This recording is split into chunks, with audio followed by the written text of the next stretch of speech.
Ayan, hello. Andito naman tayo. Ipapasyal ko kayo dito. Ito ay countryside ng Japan. Dito, ayan. Patur-tur tayo pag walang travel tayo pag walang pasok with my hubby. Yung mga kasama namin sa tour bus, nandun sila sa isang building.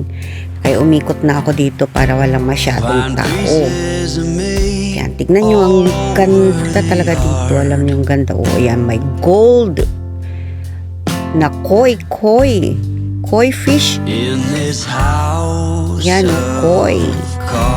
Kumbaga sa atin yung carp, golden carp. Yan, lucky daw yan, swerte daw yan, sabi nila. Yan, nag-iisa lang siya, wala tayong makitang kasama niya, no.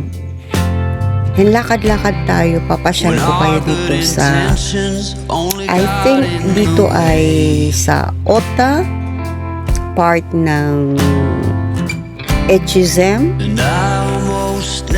Marami pa akong gustong ipakita sa inyo, kaya lang hinati-hati ko lang ang videos.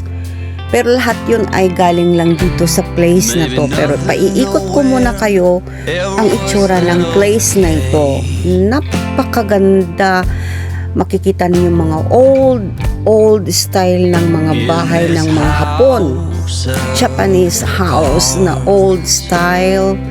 Tapos makikita niyo talaga napakalinis at full of green. Ayan, ang ganda talaga, ang ganda. May history ang place na ito. Kaya ipapakita ko sa inyo for my next videos kung ano ang meron dito na lugar. Ayan.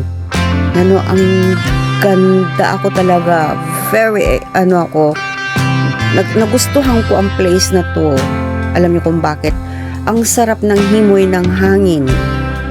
Ang linis ng paligid at napakatahimik, very calm. Ang sarap maglakad-lakad. Sa totoo lang. And you feel safe. Oo.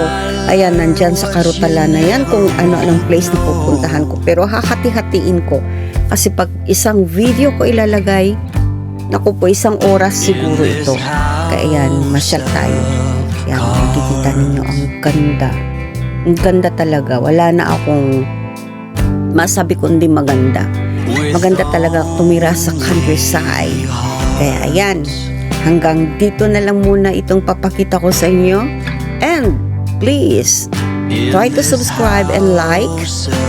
And wait for my next video kung ano ang mga meron dito sa place na ito. Okay guys, bye-bye and thank you for watching. This is Angela Tanser saying thank you so much.